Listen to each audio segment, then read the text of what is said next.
বর্তমান আসামের এই অবস্থা তোমরা জানো কি জানো না, কিন্তু আসামে বর্তমান অনেক পানি হয়েছে। তাই আমরা এখানে চলে যাব যে সুইচ গেটে যেটা গেট আছে, গেটে কীরকম পানি স্পিডে আসছে। তাই তোমরা যদি সাথে থাকো পুরো গ্রাম দেখাবো আজকে কীরকম গ্রামে অভাবনীয় হারে বৃদ্ধি পাইছে।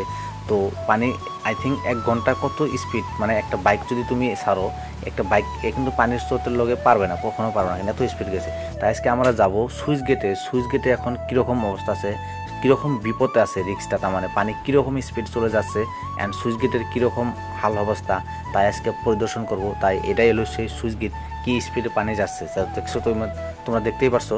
তো আই থিঙ্ক এখন রাস্তাও দেখতে পারো, আর রাস্তার উপরে কীরকম পানি অ্যান্ড পানি কত ভয়ঙ্কর চলে যাচ্ছে সেটা কিন্তু তোমরা দেখতেই পারছো। এখানে গাড়ি মোটর কিন্তু চলাচল খুবই একটা অসুবিধা হচ্ছে, তাই না?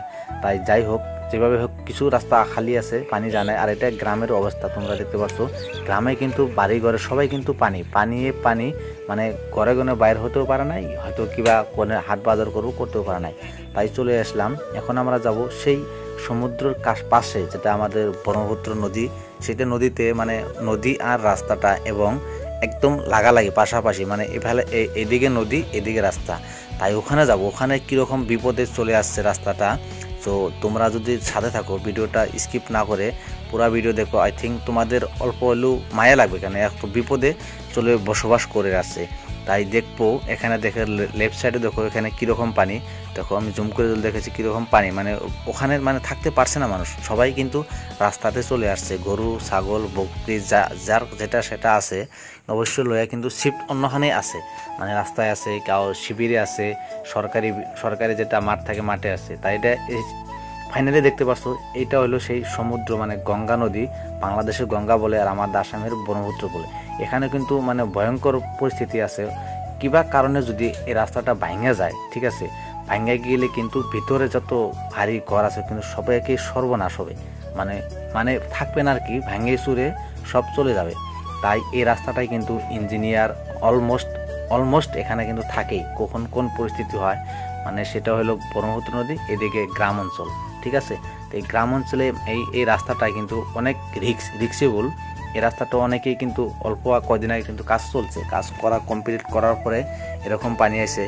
তথাপি কিন্তু ভয়ঙ্কর পরিস্থিতি, বাইচান্স কিবা কারণে যদি ভাঙা যায়, মানে বাইরে এখানে কিন্তু খুবই একটা বিপদের ঘন্টা বাজবে। তাই মানে সবারকে রাত্রে 12টা বাজা যাবে, এত মানে ভয়ঙ্কর পরিস্থিতি। তাই এখানে দেখো একদম সাগর কীরকম ভিউ, সেরকম ভিউ, সমুদ্র দেখতে পাচ্ছ, ওখানে পানি আর এদিকে কিন্তু শুকনা, ঠিক আছে। তা এই রাস্তাটা হলো সবাই কিন্তু আশেপাশে মানে সবাই কিন্তু এই রাস্তাটা অনেকেই পহরা দেয়, হয়তো থাকে কখন কোন মুহূর্তে কী হবে, হয়তো হাই অ্যালার্ট করার জন্যে। এখানে কিন্তু অলরেডি ম্যাক্সিমাম মানুষই কিন্তু হয়তো সিকিউরিটি আছে, হোক রাস্তা পিডাব্লিউ ডিপার্টমেন্টের যে মানুষও হোক, এখানে কিন্তু অলমোস্ট ডিউটি আছে, চেক আপ আছে, চেক করেই আছে। এই মুহূর্তে যে ভিডিওটা যে দেখতেছো, তোমাদের ওইখানে গ্রামের বাড়িতে মানে দেশের বাড়িতে কীরকম পানি অবশ্যই কমেন্ট করে জানাবে কোন কান্ট্রি থেকে বলছো। আমি কিন্তু আসাম থেকে বলছি। আসামের পানি বর্তমান ভয়াবহ অবস্থা, এখন অবধি কমে নাই পানি। কি হয় আগে দেখা যাবে, কিন্তু পানির কিন্তু পরিস্থিতিটা অনেকই খারাপ।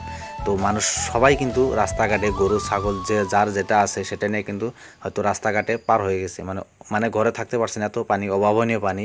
সেটা হলো আমাদের ব্রহ্মপুত্র নদী, এটা মানে মেন রাস্তা, মানে নদী বাঁধ, যেটা নদী বাঁধ মানে ব্রহ্মপুত্র পানিটা এদিকে ঢুকতে দিচ্ছে না। সেই নদী বাঁধটা বর্তমান ভয়াবহতার কারণেও থাকতে পারে, কারণ পানি যেভাবে বাড়তে আছে, কিন্তু অভাবনীয় হারে পানি বাড়লে কিন্তু ভবিষ্যতে রিস্ক হতে যাবে। যার জন্য এই রাস্তাঘাটের কিন্তু ইঞ্জিনিয়ার হয়তো অলরেডি থাকেই, চেক করে কখন কি হয়েছে। আই থিঙ্ক দেখো কীরকম মানুষ। তো যাই হোক, এখন ভয়াবহ পরিস্থিতি, মানুষ এখনও বাস করে আছে। কি হয় দেখা যাবে, পানি কমলে হয়তো আই থিঙ্ক ঠিক হয়ে যাবে সমস্যা, কিন্তু ম্যাক্সিমাম লোকেরই সমস্যা হয়ে গেছে। যেটা গ্রামের বাড়িতে যেটা হয়তো যে পরিস্থিতি, সবারই কিন্তু হয়তো পরিশ্রমের মানে অভাবনীয় পরিশ্রম হয়েছে, কারণ ঘরে থাকতে পারছে না, রান্না বাড়া করতে পারছে না। মানে পানি হলে কত প্রবলেম সবাই জানোই অবশ্য, যে যার গ্রামে দেশের বাড়ি থাকে অবশ্যই কিন্তু জানতে পারো পানি হলে কি পরিস্থিতি হয়। তো আই থিঙ্ক ভিডিওটা কেমন লাগলো, অবশ্যই ভিডিওটা লাইক করতে ভুলে যাবেন না। আই থিঙ্ক এই ভিডিওটা হয়তো অলরেডি স্যাডলি, মানে কি বলবো, কিছু মানুষ অবস্থা দেখে কিন্তু নিজেকেই ভালো লাগছে না, কারণ যার ঘরে পানি সে খাইতে পারছে না, বইতে পারছে না। সো বাই দ্য ওয়ে, যে দেশের বাড়িতে থাকে সেই বুঝে পানির জ্বালাটা কত বড়। আই থিঙ্ক দেখো রিয়াক্ট কি হচ্ছে। আর সামনে আমাদের এখন চলে যাব ঘরের দিকে দেখবো কীরকম ওইদিকে পানি আছে। তো ভিডিওটা অবশ্যই কেমন লাগলো কমেন্ট করতে ভুলে যাবেন না, যে যেখানে বলছেন আপনাদের গ্রামে কীরকম